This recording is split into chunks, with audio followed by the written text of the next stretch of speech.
কাঁচা লঙ্কা এই যে ফাটিয়ে রেখেছিলাম, দিয়ে দিলাম ডালে। ডাল ফুটে গেছে, এখন এই সবজিগুলো ডালে ছেড়ে দিব। এখন নুনও দিয়ে দিব, সবজিগুলো দিয়ে দিচ্ছি।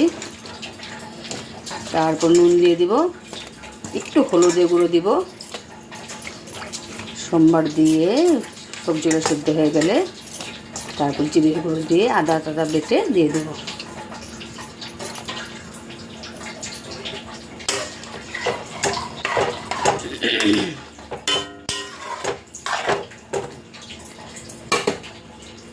এখন নুন দিব, এই নুন দিয়ে দিচ্ছি।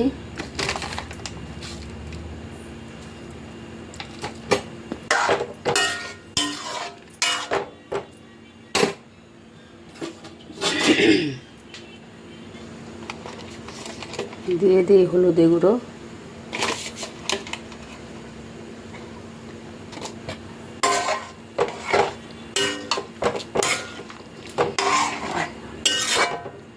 এখন ঢাকনা দিয়ে দিলে ডালটা মজে যাবে। ডালটা তো সিদ্ধ হয়েছে, সবজিগুলো দিতে হবে।